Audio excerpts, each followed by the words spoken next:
E aí galera, tudo massa? Espero que sim. Vamos começar mais uma reunião, beleza? Uma reunião hoje para ver direito penal, dando continuidade à teoria do crime que a gente já iniciou nas reuniões passadas. Então, se você está vendo esse vídeo em outro local que não seja no canal do YouTube, vai lá no canal do YouTube, o canal se chama E aí, Vamos Refletir, mesmo nome da página do Instagram.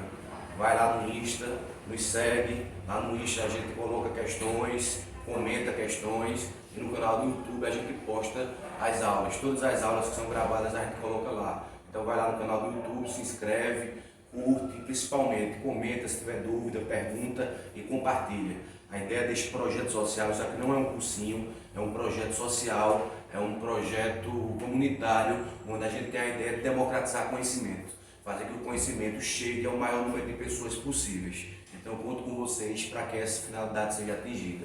Beleza, galera? Aqui só para avisar, nas últimas aulas a gente começou a teoria do crime e começou analisando os crimes unissubjetivos, plurissubjetivos, as classificações dos crimes na aula 1. Depois, na aula passada, a gente começou a trabalhar a parte relativa à teoria do crime, um conceito analítico, formal e um conceito material. Vimos o conceito material e vimos o conceito analítico, e no conceito analítico formal vimos que o crime é a conduta típica, ilícita e culpável.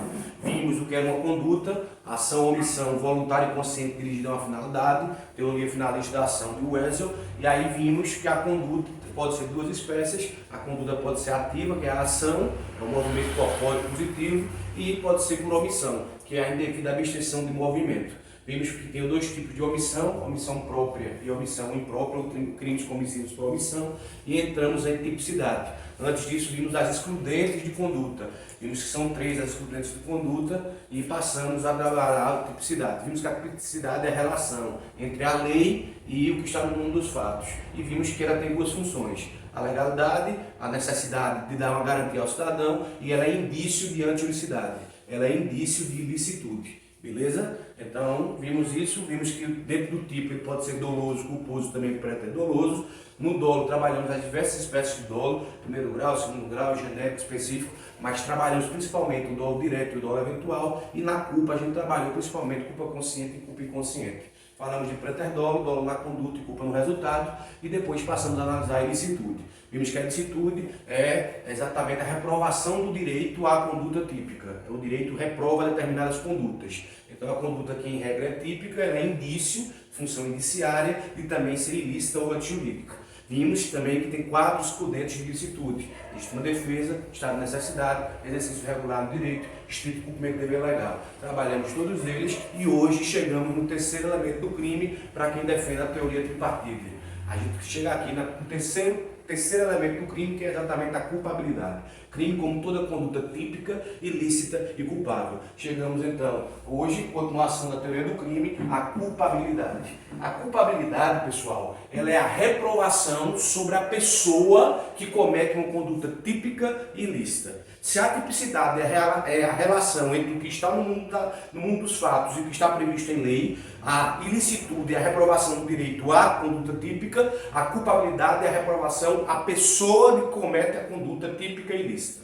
Isso é que é culpabilidade. De uma maneira bem simples, a culpabilidade recai sobre a pessoa que cometeu uma conduta típica, prevista em lei, e ilícita, reprovada pelo direito. Não há excludente de conduta, não há excludente de tipicidade, não há excludente de ilicitude. Nós chegamos no terceiro elemento, que é a culpabilidade. Esta é a reprovação em cima da pessoa que cometeu uma conduta típica e ilícita. A teoria que foi adotada para explicar os elementos da culpabilidade é a chamada teoria normativa pura. E pela teoria normativa pura, a culpabilidade tem 3 elementos. A culpabilidade tem 3 elementos. São eles: a culpabilidade tem 3 elementos, são eles: potencial consciência de ilicitude, exigibilidade de conduta diversa e imputabilidade. Eu estou dizendo a vocês que a gente está no terceiro elemento do crime, que é a culpabilidade, e a culpabilidade, enquanto elemento do crime, exatamente tem 3 elementos: potencial consciência de ilicitude, exigibilidade de conduta diversa, ou de obediência ao direito, como alguns chamam, e imputabilidade. Vamos trabalhar um pouco de cada um. Vamos lá. possibilidade de conhecimento da ilicitude do fato ou potencial consciência de ilicitude.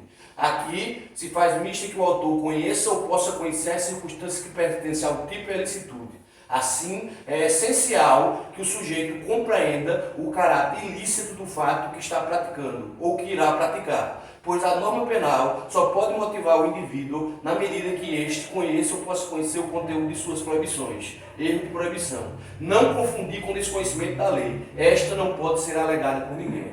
Vamos lá, que agora eu vou explicar e vou dar exemplo. Mas antes vamos rememorizar. Eu disse a vocês que pela teoria tripartida, conceito analítico, crime é toda conduta típica, ilícita, culpável. A culpabilidade é a reprovação sobre a pessoa que cometeu uma conduta típica, prevista em lei, e ilícita, que o direito reprova.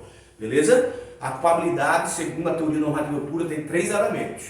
Potencial consciência de ilicitude, exigibilidade de conduta diversa ou de obediência ao direito e imputabilidade. Eu estou explicando a primeira. Potencial consciência de ilicitude. O que danado é potencial consciência de ilicitude? E preste muita atenção, porque aqui vai recair o chamado erro de proibição. A gente vai ter uma aula própria, uma reunião própria, onde a gente vai trabalhar o conceito de erro. O que é erro no direito? Falsa percepção da realidade. E aí a gente vai ver lá no direito que existe vários tipos de erro. Erro de tipo, que recai sobre o tipo. Erro eclético. Os erros que recaem sobre a ilicitude, os erros que recaem sobre a culpabilidade. Pois bem, o erro que recai sobre a possibilidade são chamados erros de proibição. E está exatamente no primeiro e no segundo ponto. No primeiro, na potencial consciência de ilicitude. O que é isso? A pessoa, no momento que comete uma conduta típica ilícita, ela tem que compreender que aquela conduta está prevista em lei e que ela é reprovada pelo direito. Ou seja, que ela é típica e ilícita, de uma forma potencial. Veja, aqui não estou falando de desconhecimento da lei, porque ninguém pode alegar desconhecimento de lei para cometimento de crime. Eu estou falando aqui de uma situação em que a pessoa, pelas circunstâncias pessoais, não consegue compreender o caráter ilícito do que está fazendo. Aqui a gente pensa e trabalha questões relativas a quê? A idade da pessoa, porque pessoas quando são muito mais velhas, muitas vezes não sabem que determinada conduta é considerada crime. Certo? Ou o cara é muito novo, ali depois dos 18, que a gente vai ver que a imputabilidade, um dos critérios é ter mais de 18. Mas olha, o cara é muito novo, ou o cara é muito idoso, o cara mora num canto muito distante. Hoje em dia é muito complicado, porque hoje com acesso à internet você consegue ver tudo. Mas o cara que mora num local mais distante, num sítio, mas e lá ele não tem tanto conhecimento. Então veja, na potencial consciência de ilicitude, é necessário que o indivíduo possa compreender o caráter ilícito de sua conduta típica e ilícita. Eu vou dar aqui 2 exemplos para que a gente possa entender o que eu estou falando. Aqui, ó, primeiro exemplo.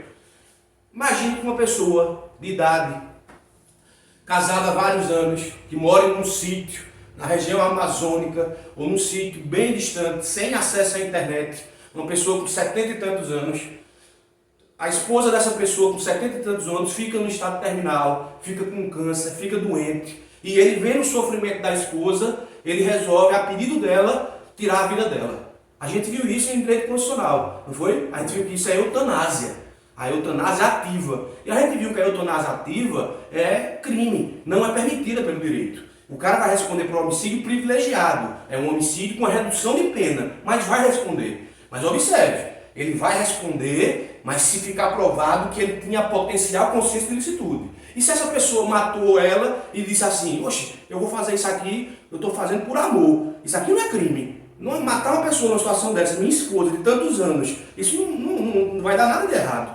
E ele mata, a conduta, há uma conduta, uma ação humana voluntária e consciente dirigida a um fim, ela é típica, está prevista em lei, matar alguém, não tem excludente de ilicitude, logo ela também é ilícita, mas eu pergunto, ela tem o primeiro dos 3 elementos da culpabilidade, a potencial consciência de ilicitude, ou essa pessoa não tem potencial consciência de ilicitude? Se ela não tem potencial consciência de ilicitude, ela, a conduta é típica, é ilícita, mas não é culpável. Exclui-se a culpabilidade e aí pode ocorrer 2 coisas. Ou se isenta de pena, isso a gente vai ver quando a gente for ver erro de proibição. Ou isenta de pena, o cara não responde a pena nenhuma, ou tem uma redução de pena. Aí a gente vai ver isso quando vê o erro de proibição, quando a gente for ver isso tudo, a gente vai ver que tem as situações inevitáveis e evitáveis.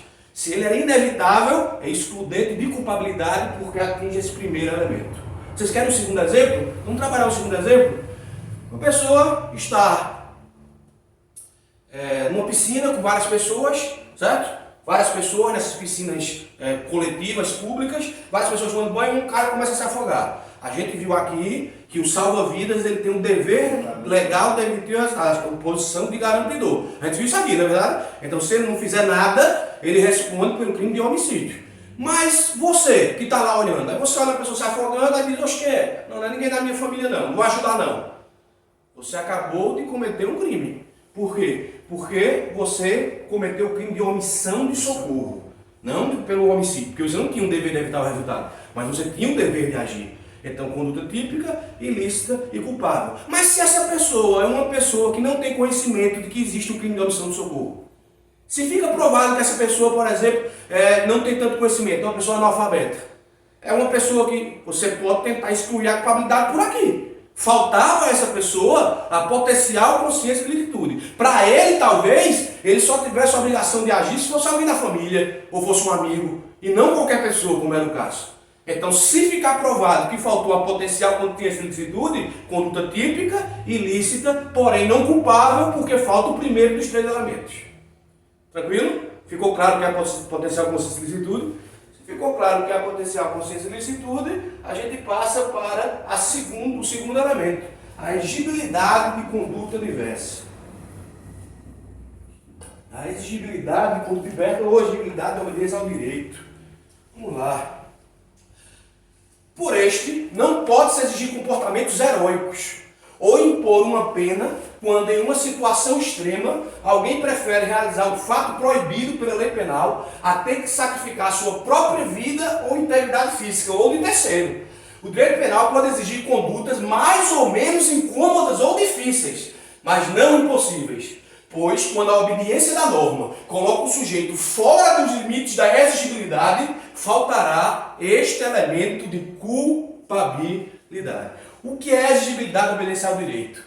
É aquela situação que o direito vai reprovar a pessoa porque a pessoa teria que agir. Mas a exigibilidade de conduta diversa, inexigibilidade de conduta diversa, que também entra aqui nesse tema, que a gente vai trabalhar daqui a pouco, ação moral e obediência hierárquica, coloca a pessoa numa situação de que qualquer outra pessoa da sociedade agiria da mesma forma. Porque o direito não pode exigir a ele que age de uma forma diferente da que ele agiu. Cometeu uma conduta típica, ilícita, tinha potencial consciência da ilicitude, sabia que não podia fazer, primeiro elemento da culpabilidade, mas faltou a exigibilidade de conduta diversa. Vamos dar um exemplo? Ocorre um assalto na sua residência. Ocorre um assalto na sua residência, num dia de uma festa. Você, seus familiares e mais um grupinho pequeno de amigos. Entram 4 assaltantes sádicos. Além de assaltar, começam a violentar. E querem fazer uma brincadeira sádica com você. Bota uma arma na sua mão, bota uma outra arma na cabeça de um familiar seu e diz, ou você escolhe e mata um dos seus amigos ou a gente vai matar seu familiar. Que situação, velho. Se tu atira, se tu mata, conduta típica, ilícita, primeiro elemento da culpabilidade está presente, potencial consciência de ilicitude, tu sabe, tu compreende que é coisa, mas numa situação dessa, para salvar um familiar, toda pessoa da sociedade eu acho que agiria, mesmo sendo um amigo, porque entre um familiar querido e um amigo, eu acredito que na maioria esmagadora das vezes se salvaria uma pessoa querida. Então, essa é a hipótese da exigibilidade de conduta diversa. Certo? Outro exemplo clássico é o exemplo do sequestro mediante extorsão. Bandidos sequestram o gerente do banco e levam ele à noite ao banco e fazem com que ele que tem a senha abra o cofre e pegue o dinheiro.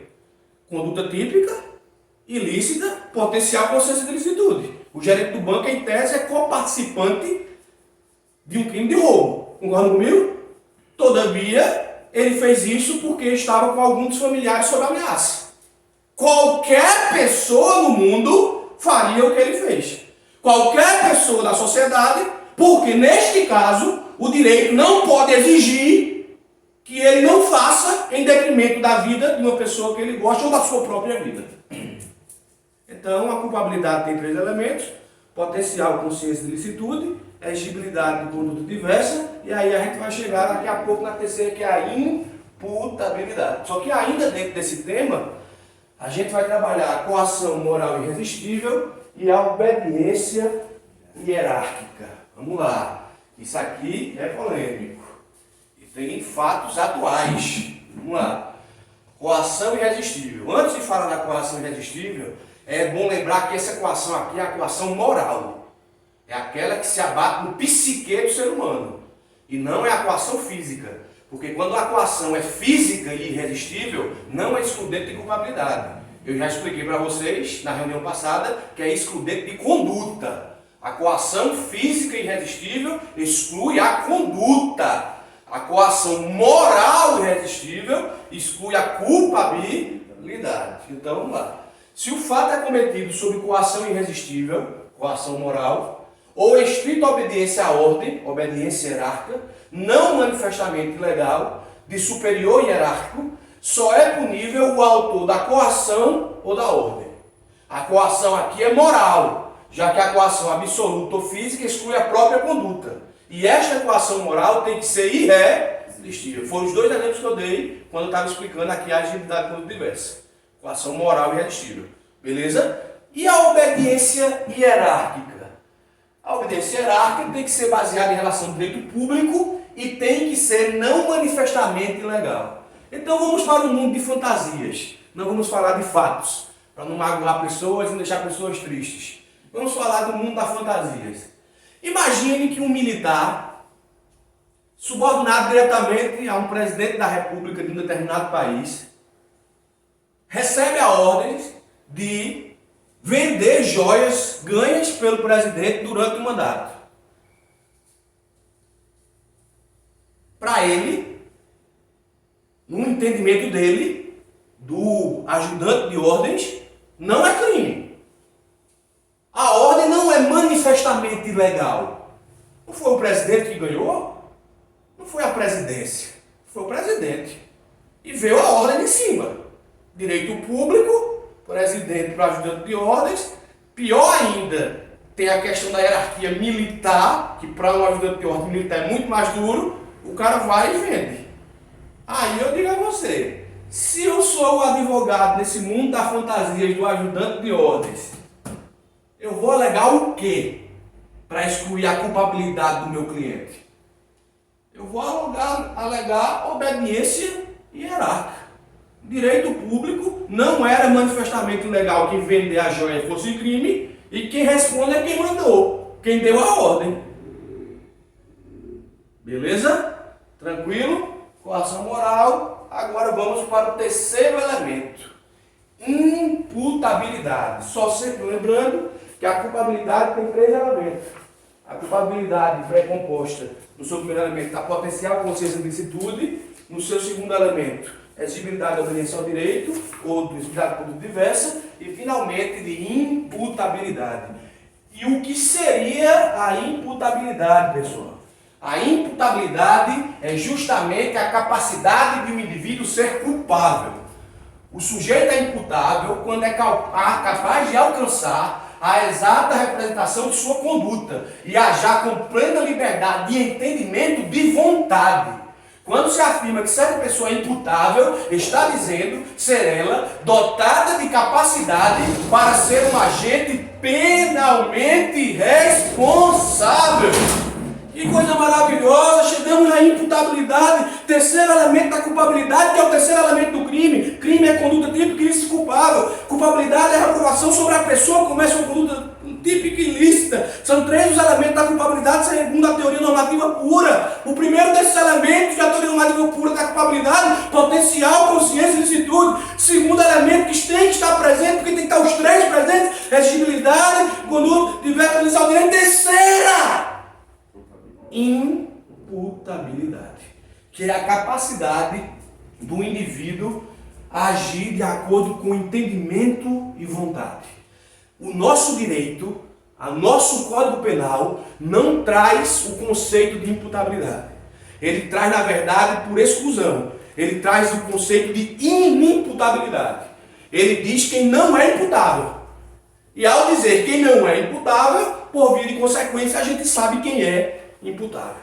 Então, o nosso Código Penal não traz o conceito nem as regras da imputabilidade. Ele traz, na verdade, as regras da inimputabilidade.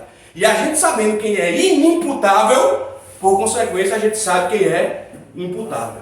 Existem 3 teorias na doutrina que fundamentam a inimputabilidade e a imputabilidade no mundo. Teoria biológica, teoria psicológica e teoria biopsicológica. Teoria biológica, teoria psicológica e teoria biopsicológica. Teoria biológica tem a ver com a questão física ou mental do indivíduo. Tem a ver com a questão corporal, biológica.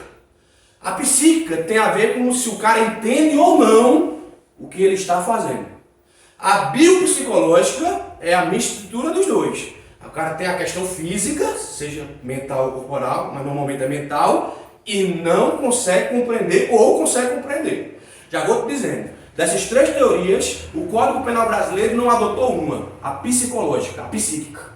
O Código Penal brasileiro, para definir a inimputabilidade e por via de consequência a gente saber quem é imputável, adotou as outras 2. Teoria biológica e teoria biopsicológica. Na teoria biológica, primeira teoria das 2, com atenção, são 2. Primeira, teoria biológica. Segunda, teoria biopsicológica. Primeira, teoria biológica.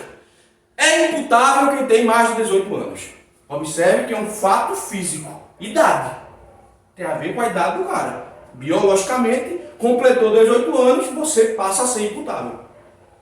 Teoria biológica. Teoria biopsicológica. Você vai observar que tem a questão mental e a questão de não conseguir compreender por causa da questão mental. Doenças mentais, desenvolvimento mental incompleto, desenvolvimento mental retardado e a embriaguez completa, absoluta e involuntária. Observe, doente mental, quem tem um transtorno mental? É uma questão biológica. Psíquica, porque por causa dessa doença ele não consegue saber o que é certo e o que é errado. Mesma coisa, desenvolvimento mental incompleto, mesma coisa, desenvolvimento mental retardado. E no caso da embriaguez completa, absoluta e involuntária, a quantidade de droga ou de álcool que ele teve involuntariamente, por caso fortuito, força maior que a gente vai ver daqui a pouco, faz com que ele não consiga entender. Então, biopsicológica. Então vocês estão me dizendo que a culpabilidade tem 3 elementos, não é isso? Primeiro elemento da culpabilidade, potencial, consciência de licitude. Segundo elemento da culpabilidade, exigibilidade e conduta diversa. Terceiro elemento da culpabilidade, imputabilidade. Na imputabilidade existem 3 teorias. Uma não é adotada, a teoria psíquica, psicológica. 2 são no direito brasileiro. Teoria biológica e teoria biopsicológica. Pela teoria biológica, quem é que responde no direito penal brasileiro? Quem é culpável, quem é imputável? Quem tem mais de 18 anos. Pela teoria biopsicológica, 4 situações. Desenvolvimento mental incompleto, doença mental, desenvolvimento mental incompleto, desenvolvimento mental retardado e embriaguez completa, absoluta e involuntária, que a gente vai ver exemplos de cada uma a partir de agora. Vamos lá.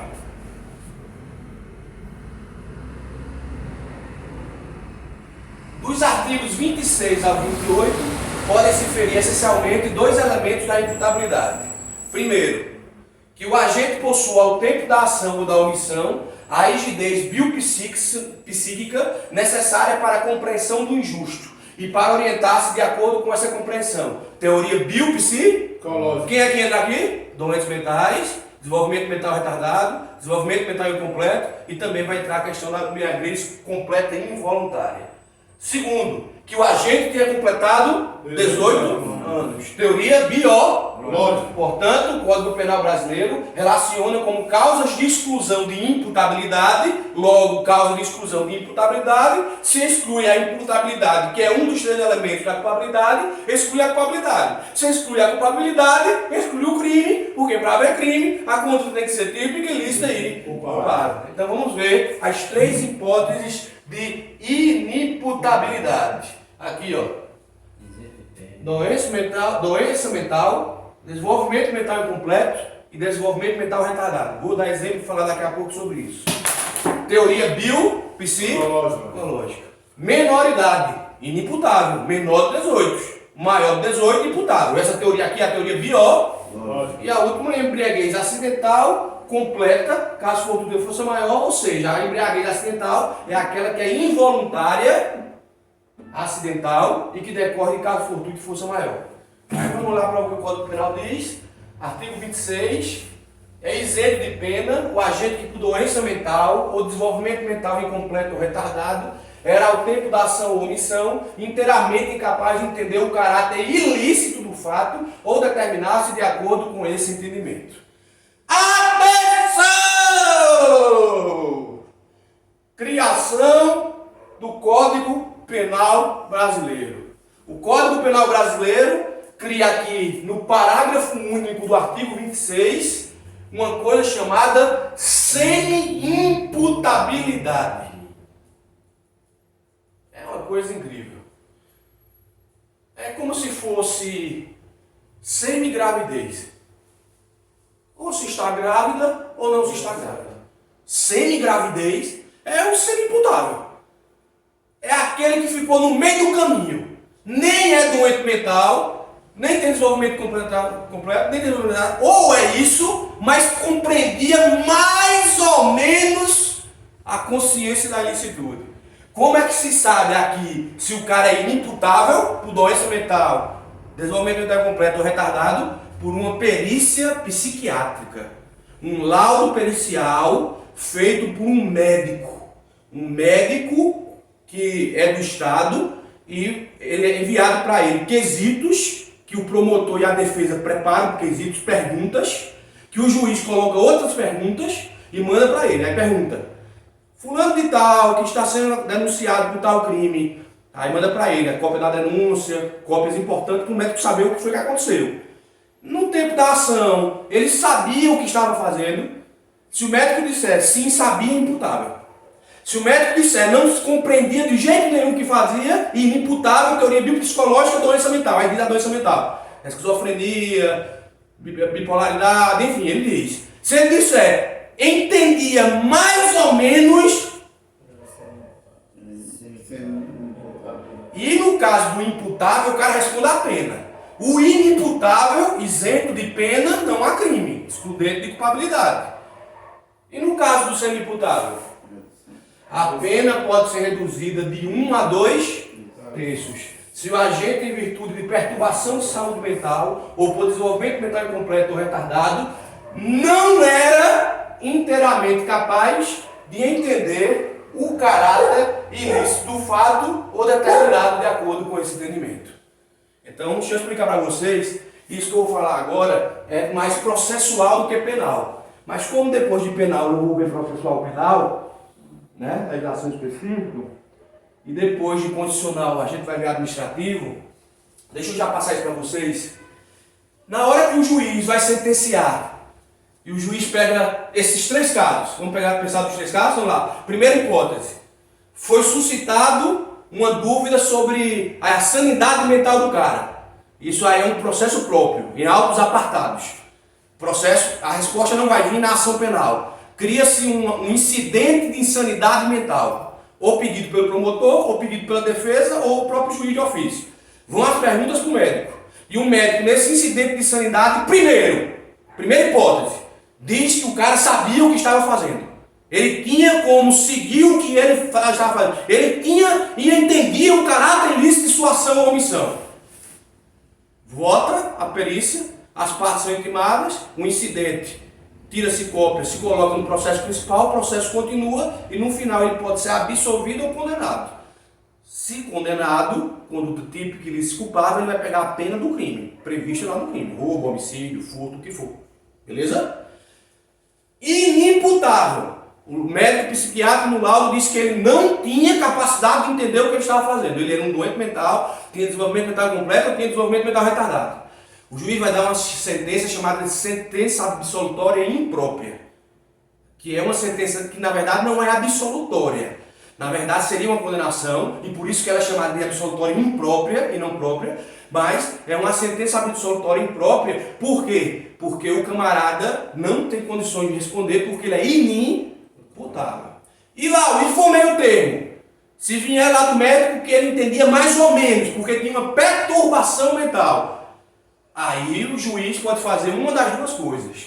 Isso aí está na parte lá do Código Penal, agora me foge o artigo, não sei se é artigo 84 ou artigo 98, ou é 94, me perdoem, mas está num dos artigos da parte geral do Código Penal, que está aqui no final da aula, eu me lembro, beleza? Preste atenção aqui, o que acontece?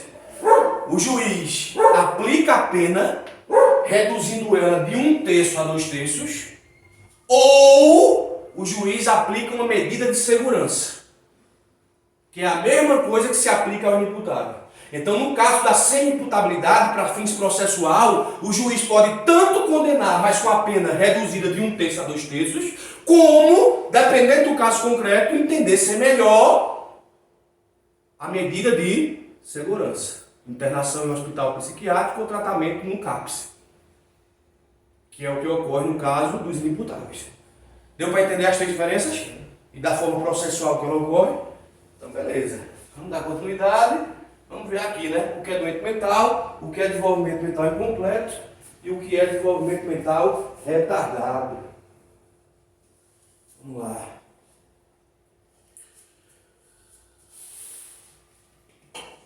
Doente mental é aquele que possui um tipo de neurose, como chama a doutrina, incluindo as psicoses como a esquizofrenia, desvio de personalidade e os distúrbios decorrentes de processo tóxico.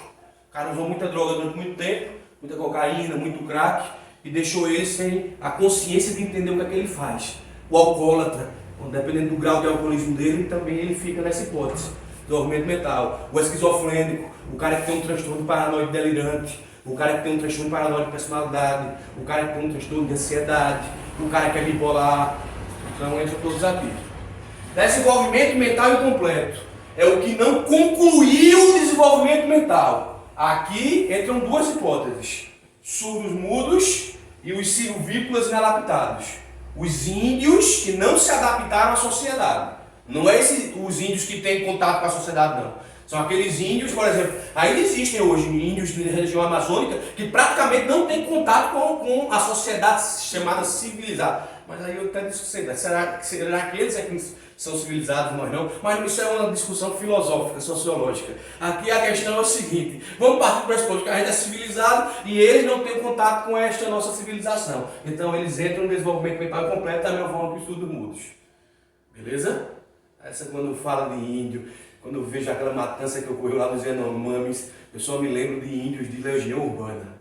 Eita, só vem Legião Urbana na minha cabeça, aquela música índia.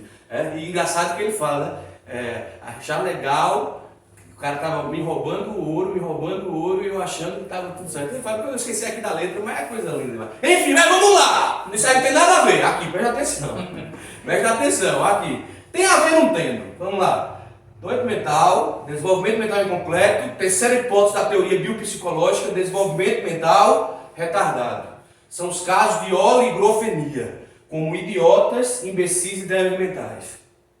Certo? Aí aqui eu esqueço toda vez, mas eu sei que um aqui é o cara que tem mais de 18, mas tem uma mente de 16. O outro tem mais de 18 e tem uma mente de 14. E o outro é um cara que tem mais de 18, mas tem uma mente de 12 ou menos. Eu acho que, se não me engano, idiota é 12, no momento, se não me engano, estou falando besteira. Imbecil, 14 ou menos, e débil, 16 ou menos. Se não me engano, é assim. Beleza? Se eu não estou falando besteira, mas são isso aqui. É porque isso aqui se popularizou, né? O cara quer xingar o outro, é idiota. Você não faça isso não. Se soubesse que você está xingando o cara, você está dizendo que o cara tem desenvolvimento mental retardado. Né? É se o cara realmente não é idiota não, mas eu sou idiota, vai dar intimada, safado. Vai deixar de chamar ele de idiota, de imbecil e de débil mental. Certo? Porque aí é um caso de desenvolvimento mental retardado e é um caso de inimputabilidade pela teoria biopsicológica. Olha a observação que eu falo aqui. Se a incapacidade de entender o caráter ilícito for total, haverá exclusão da pena e aplicação de medida de segurança. Se for parcial, haverá aplicação de pena de redução a 1/3 a 2/3, caso de semi-imputabilidade ou de culpabilidade diminuída. Lembrando que o Código Penal brasileiro permite ao juiz que, no caso de semi-imputabilidade, ou aplique a pena de uma maneira reduzida, ou aplique da mesma forma que o inimputável uma medida de segurança. É a teoria unitária que adotaram no Brasil. Os menores de 18 anos são penalmente inimputáveis, ficando sujeitos às normas estabelecidas na legislação especial, Estatuto da Criança e do Adolescente. Menor de 18 anos não comete crime, comete ato infracional, exatamente por isso, porque ele comete uma conduta típica, ilícita, mas não é culpável, falta a ele a imputabilidade.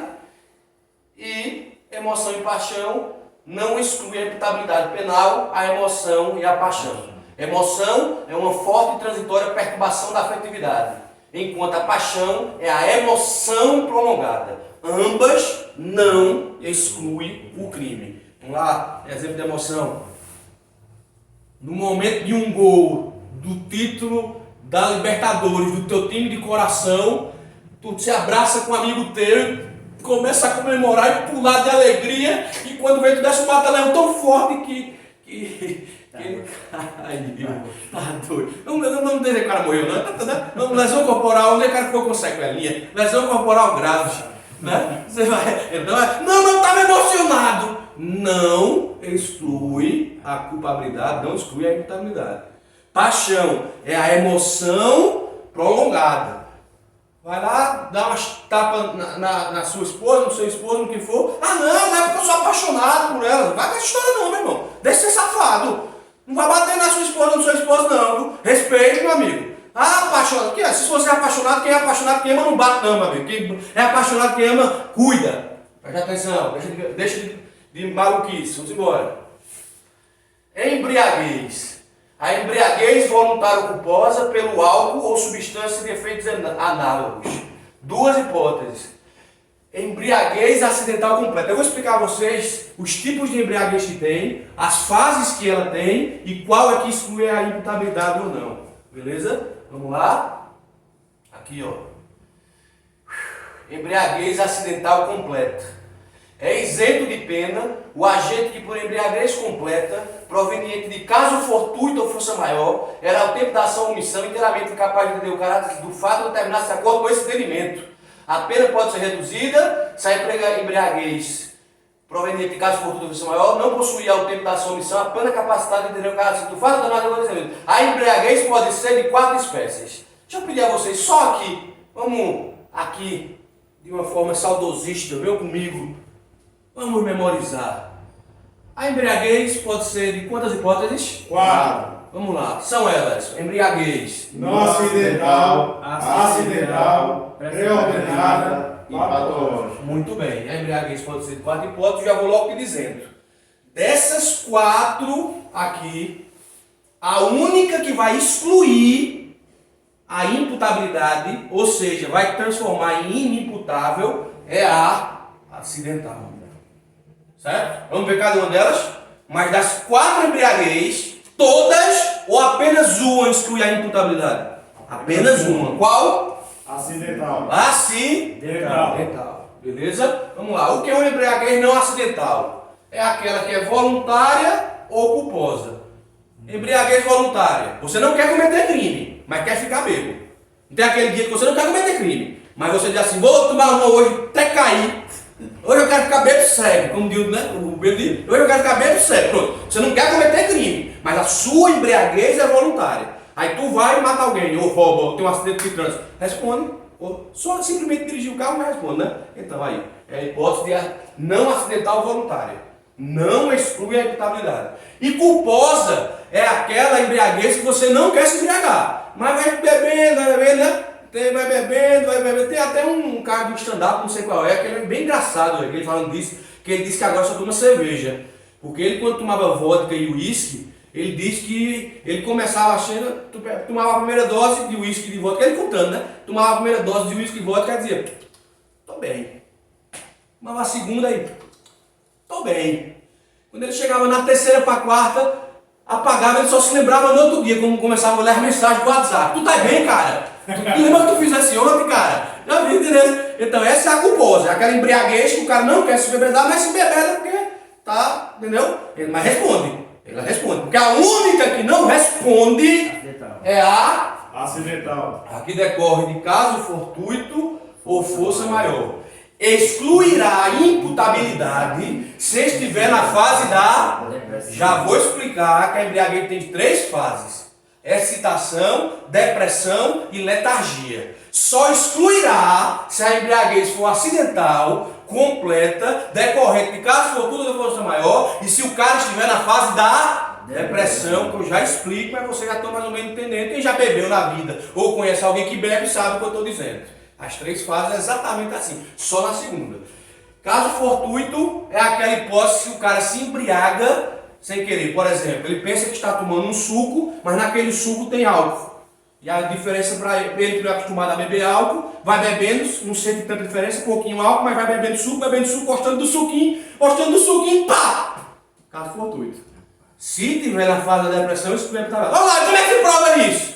Aí é processo penal, meu filho. Aí tem que ter testemunha, tem que ter laudo toxicológico, tem que ter um bocado de coisa para poder ter isso aqui. Beleza? Força maior é aquela força que se impõe ao cara, que o cara não queria. Exemplo. Tem muito, infelizmente, nessas festas de calouros de universidade. Gente que é amarrada, não sei se vocês já viram, de vez em quando acontece mortos por causa disso, né? Amarra um cara, faz ele abrir a boca e toma bebida. Vamos dizer que uma situação dessa deixou o cara lá na fase da depressão, não é nem da excitação, na depressão, triste, ele não está letárgico, quando soltam ele roda o cotovelo, bate na cara do cara, o cara cai. Lesão corporal grave ou homicídio, mas não, ele não responde. Porque a embriaguez dele foi acidental, decorrente nesse caso de força maior e completa na fase da depressão. Inimputável. Aqui é a segunda hipótese. A terceira hipótese, ela não é só um caso de imputabilidade. Ela é um caso de imputabilidade que qualifica o crime. É uma agravante genérica prevista no Código Penal. Aqui ó, presta atenção, pré-ordenada. É aquela que diz, aquele cara que, para cometer um crime, diz: vou tomar uma para matar, vou fumar uma pedra para roubar. Pré-ordenado. É a embriaguez pré-ordenada. Ela não só é imputável, como ela qualifica, aumenta a pena. Beleza? Pré-ordenada. Última hipótese, preste atenção, patológica. O alcoólatra ou toxicômano podem ser considerados doentes mentais. E nesse caso haverá inimputabilidade. Mas observe que esta inimputabilidade não é por causa da embriaguez, e sim por causa que ele se tornou um. Então a única embriaguez que exclui a imputabilidade é a acidental, completa, involuntária, decorrente de caso fortuito ou força maior na fase da depressão. Fase da embriaguez. Excitação, depressão e letargia. A excitação é aquelas primeiras 12, né? Ela fica feliz, fica falando, tá amigo de todo mundo, paga a conta de todo mundo. Ruim é que essa fase não tá no final, né? Porque se essa fase fosse no final, era bom beber com os cabas assim, esse cabo aqui rica, né? Quando tá bebendo, acaba uma murrinha na velha, mas quando tá tomando uma, que tá aqui, tá aquele twist. Enfim, sem excitação, não exclui. Depressão, é aquela fase que o cara já tá ficando meio doidão, mas ainda não está letárgico, não está desmaiado e começa a ficar triste. Ou senão começa a ficar bravo. Terceira, letárgica. Isso aqui é o coma alcoólico.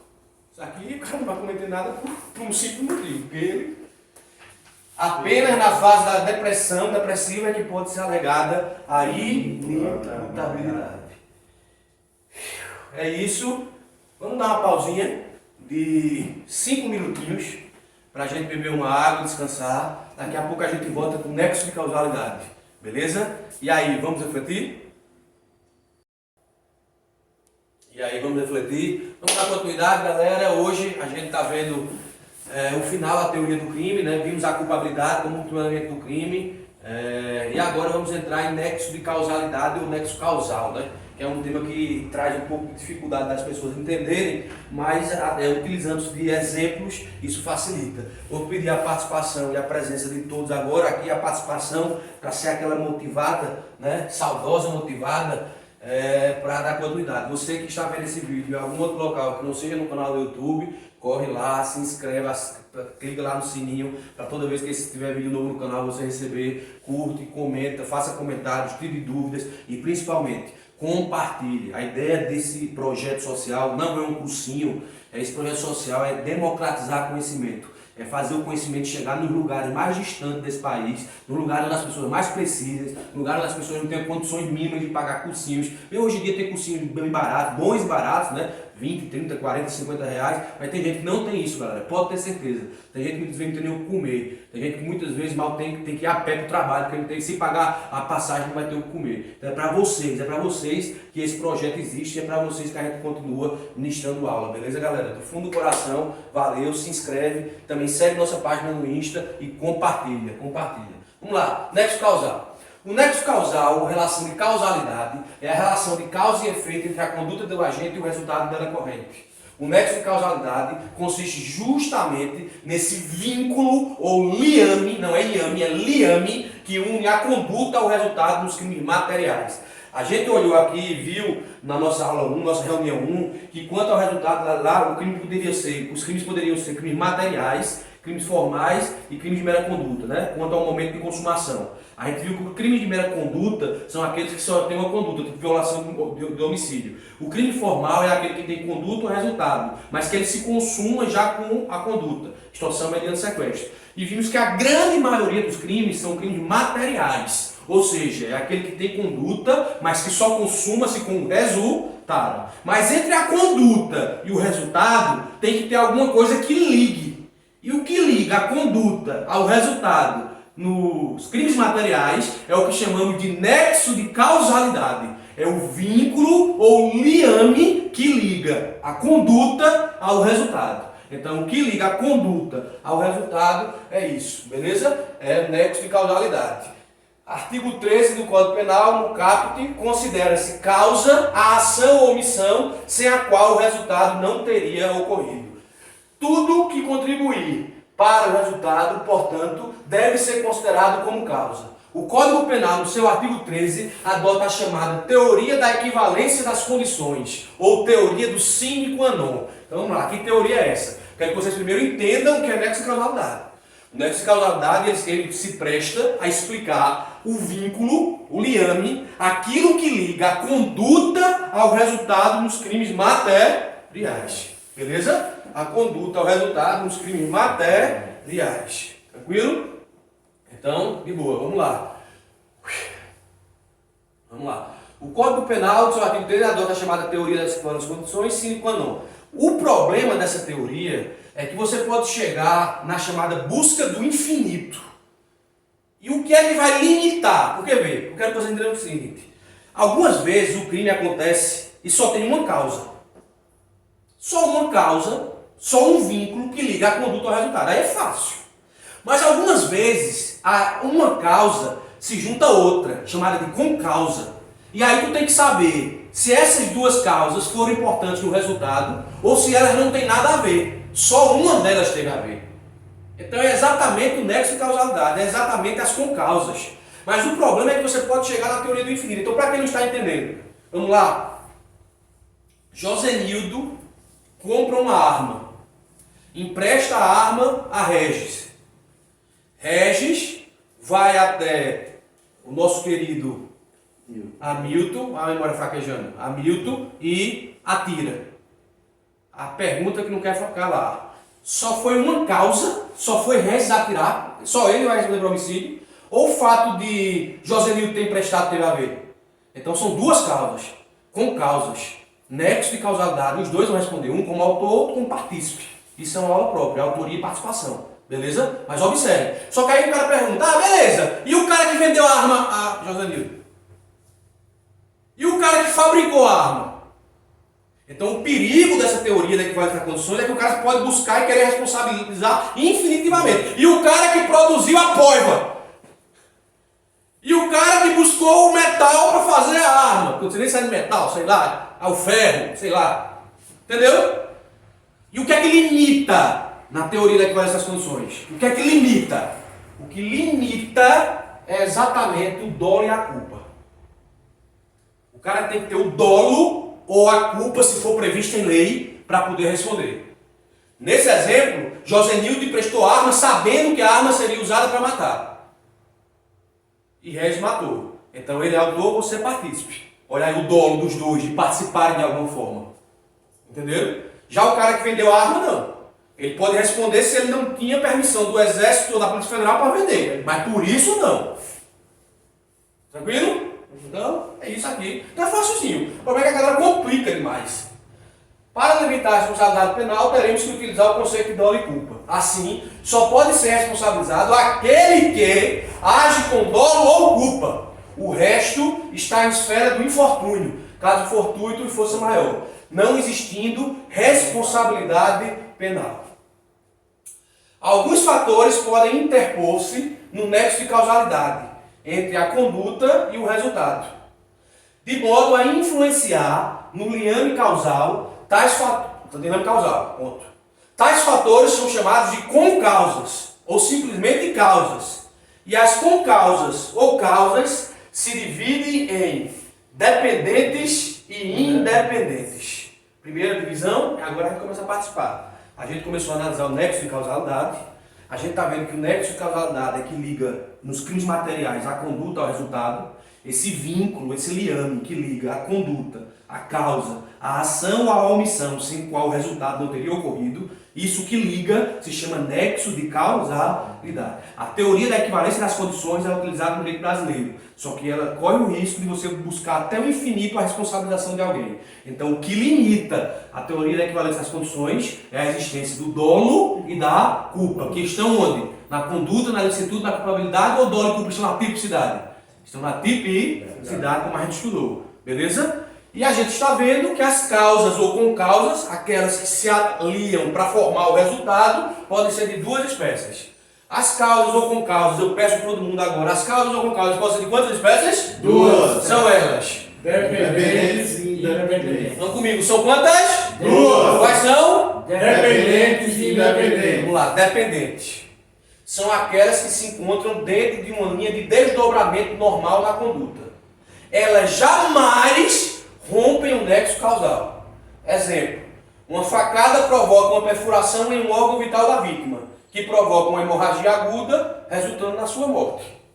Observe aí que a causa da morte foi a hemorragia, mas a facada foi a que gerou a hemorragia. Então são com causas dependentes. Ela não rompe o nexo causal. Então o cara que deu a facada vai responder pelo crime de homicídio, mesmo não ter sido a facada que matou, o furo, e sim a hemorragia. Porque está no desdobramento natural da situação. Então, quando o desdobramento natural ocorrer e existir uma causa somada à outra, essa concausa é chamada de independente ou de dependente? Dependente. São aquelas que se encontram dentro de uma linha de desdobramento normal. O cara deu a facada, responde pelo homicídio, mesmo sendo a causa morta hemorragia, porque a hemorragia é decorrente da facada. Não rompe o nexo causal. As concausas dependentes não rompem o nexo causal, ou seja, o cara que cometeu uma das causas, a facada, responde pelo crime consumado. Mas existem quantos tipos de concausa? Duas. Quais são? Dependentes e independentes. Independentes. São aquelas que não se incluem no desdobramento normal da conduta. É uma coisa que em princípio não tem nada a ver com a outra, mas vão se somar para dar o resultado, para que se consume. Vamos lá? E as independentes, que são aquelas que se incluem ou não se incluem no desdobramento normal? Não se incluem. Podem ser de dois tipos: absolutamente independente e relativamente independente. Podem ser de dois tipos as concausas independentes. Podem ser de quantos tipos as concausas independentes? Duas. Absolutamente independentes, relativamente independentes. Beleza. As absolutamente independentes são as que têm origem totalmente diversa da conduta do autor. A causa provocativa do resultado não se originou na conduta do agente. Em todas as hipóteses, rompe-se o nexo causal, já que o resultado decorre dessa causa independente e não da conduta do agente. Presta atenção aqui no que eu estou falando. Eu estou falando para vocês que existem dois tipos de concausa: as dependentes e as independentes. As dependentes estão no desdobramento normal da conduta e não rompe o nexo causal. Ou seja, na dependente, o cara que cometeu a causa principal responde pelo crime consumado. Beleza? Só que nas independentes, que são aquelas que não estão dentro do desdobramento normal, existem dois tipos: absolutamente independente e relativamente. Eu estou vendo agora qual? Absolutamente independentes. São as que têm origem totalmente diversa da conduta. A causa provocativa do resultado não se originou na conduta do agente. Em todas as hipóteses,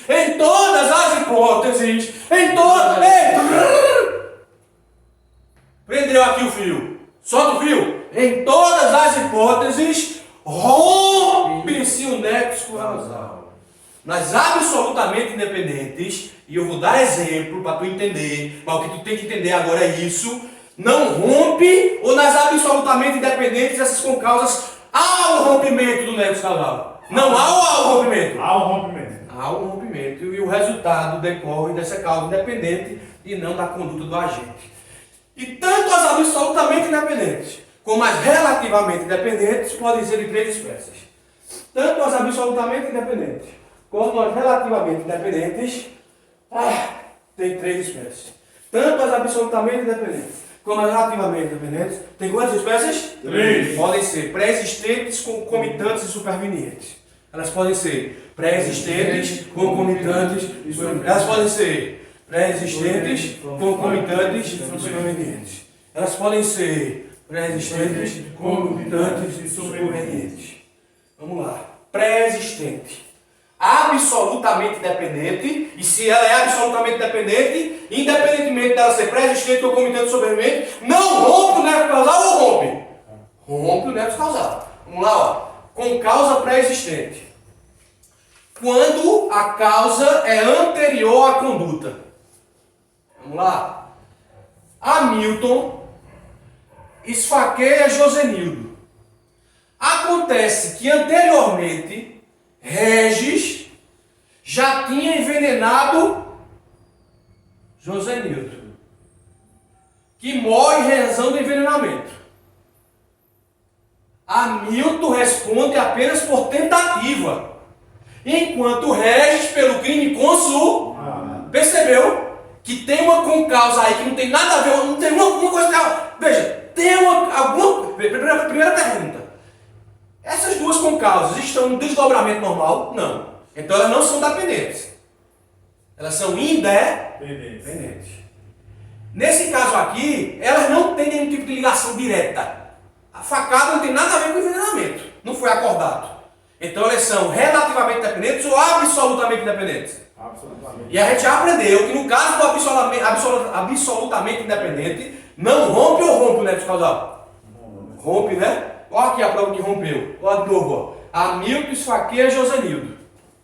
Acontece que antes, Regis já tinha envenenado Josenildo. Quem morre em razão do envenenamento. O envenenamento foi antes, não foi?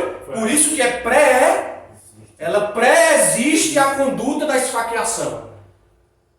Mas ele morre em razão de quê? Do envenenamento. Então quem envenenou responde por homicídio consumado. Quem esfaqueou responde por tentativa de homicídio. Vamos agora para uma concomitante. Quando se verifica ao mesmo tempo que a conduta do agente. Na mesma hora. O cara tinha que ir. Era a hora do cara. Vê mesmo que doideira. Lau está envenenando Douglas. Lau está envenenando Douglas. Quando entram bandidos no local e matam Douglas com disparos de arma de fogo. Ele morreu pela arma de fogo, não pelo envenenamento que eu estava fazendo na mesma hora. Olha aí que coisa interessante. Quem atirou responde por homicídio consumado. E Lau, que estava envenenando no mesmo momento? Tentativa de homicídio. Terceira hipótese.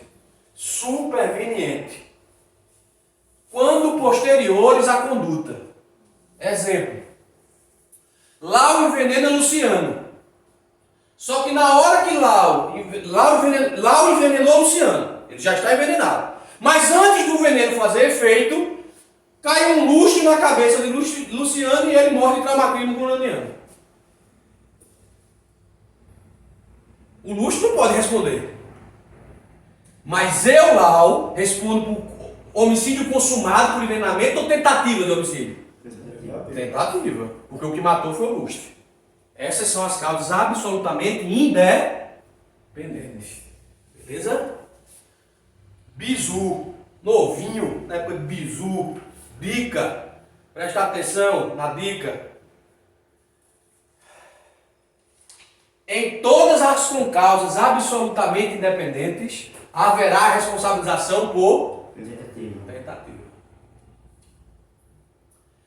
Relativamente independentes. Relativamente Independente.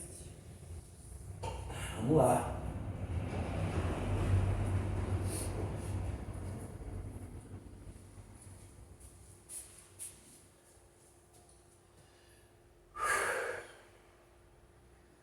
São aquelas que por si só produzem o resultado, mas que originam na conduta do agente. Essa é a diferença de relativamente para absolutamente. Na absolutamente, uma não tem nada a ver com a outra. Na relativamente independente, são aquelas que por si só produzem resultado, mas que se originam na conduta do agente. Vamos lembrar lá da absolutamente? Vê se tem uma coisa a ver com a outra. Uma facada com envenenamento. Ninguém combinou. Nada a ver, né? Absolutamente diferente. Uma facada e tiros de uma galera diferente. Nada a ver, absolutamente. Uma facada, um envenenamento. Um envenenamento e um busto cai. Absolutamente independente. Mas o cara vai responder por tentativa. Aqui na relativamente independente, uma conduta vai ser decorrente da outra. Aqui, são aquelas que por si só produzem o resultado, mas que se originam na conduta do agente. E ambas são pré-existente, concomitante e superveniente. Pré-existente, concomitante e superveniente. Pré-existente. Quando anteriores à conduta, o agente responde pelo crime, pois não se rompe o nexo de causalidade. Vamos lá? A, querendo matar B, lhe desfere um golpe de faca. Golpe este que, por si só, seria insuficiente para provocar a morte de uma pessoa comum. Mas, em razão de B ser hemofílico, causa pré-existente, acaba falecendo pela perda de sangue. Você sabe o que é hemofilia? É uma doença que a pessoa, quando tem um corte e começa a sangrar, o sangue não coagula. Então, se você não fechar por um procedimento cirúrgico, alguma coisa, ele vai perder sangue até morrer. Então, o cara é hemofílico. É uma situação pré-existente. Leva uma facada na perna, que não seria motivo para matar. Mas ele perde tanto sangue que ele morre. Observe que, agora sim, a hemofilia e a facada se ligam. Agora, o cara tem que saber que o cara é hemofílico, para poder responder pelo homicídio. Porque senão escapa do dolo. E qual é o limite da teoria da equivalência das condições? O dolo e a culpa. Então, Lau, sabendo que Josenildo é hemofílico, dá-lhe uma facada na perna. Corta o suficiente para ele sangrar até morrer. Ele é hemofílico, pré-existente. Lau sabia, homicídio consumado. Olha aqui.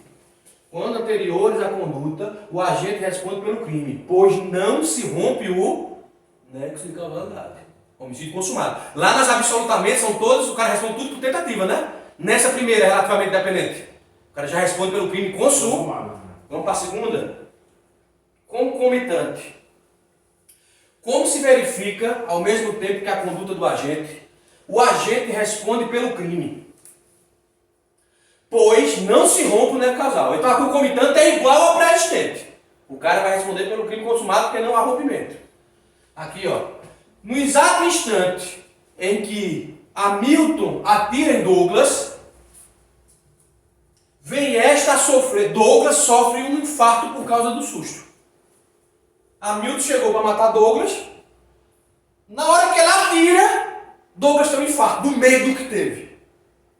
Olha lá, como é que bexiga vai saber disso? A prova pericial, meu filho.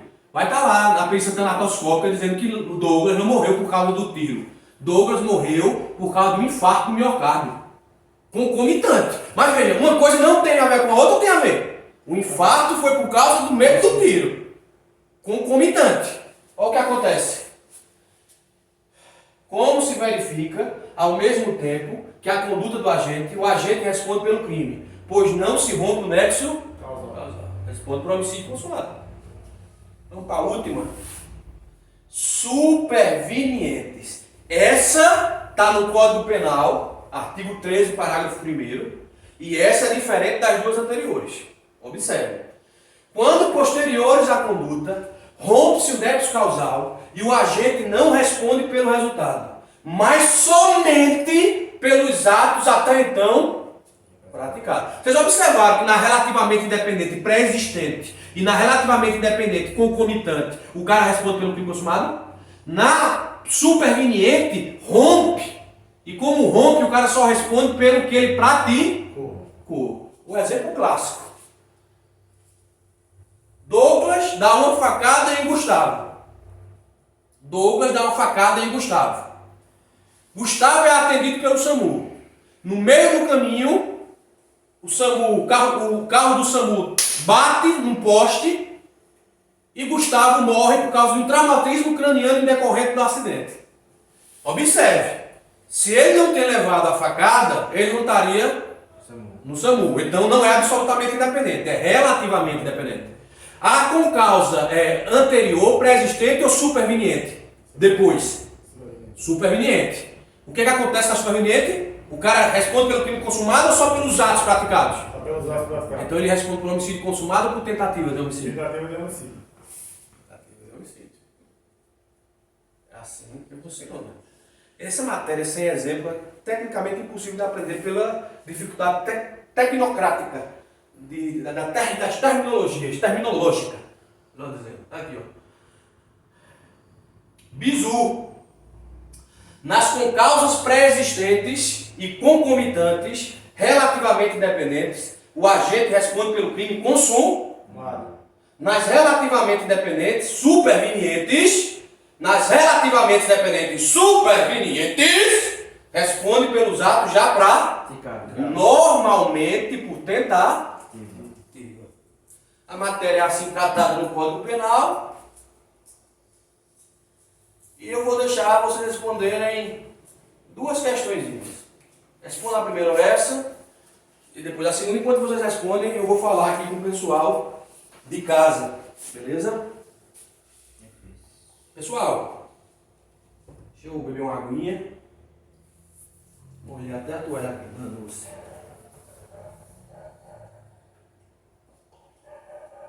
Meus queridos e minhas queridas que estão em casa.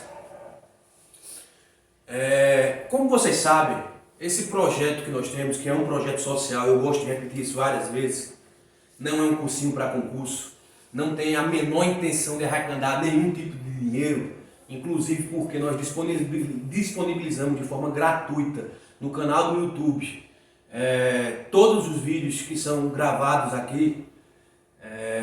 Tem a ideia principal de distribuir conhecimento. Na primeira etapa a gente fazia vídeos curtos falando de história, direito, política. E na segunda etapa a gente teve a ideia de fazer aulas mais prolongadas, reuniões, não aulas, reuniões mais prolongadas para poder trabalhar temas que caem em concurso público. Porque assim também distribuímos conhecimentos para pessoas que precisam e querem mudar de vida a vida da pessoa que está ao seu redor e também mudar de vida a sociedade. Mas infelizmente, algumas pessoas entenderam de outra forma, que eu estava fazendo isso aqui, esse projeto social, com a intenção de vir até algum auferimento financeiro quando os concursos saíssem. Isso não ocorrerá. Não ocorrerá. Certo? Então, a primeira coisa que eu queria dizer é isso. A segunda coisa é a seguinte. A gente tem uma turma presencial. E aí a gente grava as aulas de direito com essa turma presencial. Né? Vocês já observaram, ouvindo as pessoas falando. Só de história que a gente estava sem turma presencial. Mas a nossa turma presencial, eu fico preso aos dias que eu marco. Então a gente marca, por exemplo, até agora estava sendo nas segundas e quintas. E aí eu fico preso, e aí as pessoas têm que vir e complica um pouco a minha liberdade, o meu tempo para poder gravar as aulas. Então a partir de agora, as aulas de direito vão ser iguais de história. Em princípio, sem participação de pessoas. Mas, se eu for ministrar a aula, como no grupo presencial, a gente tem um grupinho lá no WhatsApp, eu vou informar, ó galera, amanhã, tal hora, eu vou gravar tal aula. Se a pessoa quiser vir, tiver tempo para vir, ela virá e aí será presencial, com pessoas, será gravado e colocado no YouTube. Se ninguém puder vir, a gente fará a gravação da mesma forma que vai dar de história, presencialmente 100 pessoas, e colocará lá no YouTube. Beleza? Ficou bom? Então vamos lá. Polícia Federal. Raul, funcionário público, cumprindo ordem não manifestamente ilegal de seu superior hierárquico, acabou de praticar crime contra a administração pública. Nessa situação, apenas o superior hierárquico de Raul será punível, ficando Raul isento de pena. E aí? Por que falso? Porque tinha que ser manifestamente ilegal, né? Ali tinha um não. A segunda. O Código Penal, ao dispor que é isento de pena o agente que por doença mental, desenvolvimento mental incompleto ou retardado, era, ao tempo da ação ou da omissão, inteiramente incapaz de entender o caráter ilícito do fato ou de determinar-se de acordo com esse entendimento, adotou o critério biológico de exclusão da imputabilidade. Verdadeiro ou falso? Falso. Falso, né? O biológico é maior de 18 anos. Aqui é o critério biopsicológico. Vamos lá para a partezinha final. E aí vamos refletir. E aí, um provérbio árabe que é letra de uma música de Marcelo D2 e Benegão. O provérbio árabe, mas a letra dele, salvo engano, eles que cantavam a música que tinha esse provérbio árabe: os cães ladram, mas a caravana não para. Você pode interpretar isso de qualquer forma, mas a forma que eu gosto de interpretar é que pode vir latido de tudo que for lado tentando interromper o seu sonho, a sua vontade. E se seu sonho e sua vontade for passar no concurso público, mesmo que para você seja muito mais difícil do que para quem tem dinheiro, para quem tem material, para quem tem emprego, você lutando, mesmo suas chances sendo bem menores, quase inexistentes, você ainda pode conseguir. Acredite nos seus sonhos. Os cães ladram, mas a caravana não para, significa que você não pode parar. Mesmo com todos os latidos que tiverem, tudo que for contra a sua vontade e contra o seu sonho. Estamos terminando a reunião de hoje. Próxima semana, mais aulas de constitucional, mais aulas de penal desse novo formato, quando terminar administrativo, processo penal, legislação específica e também as reuniões de história. Valeu? E aí, vamos refletir?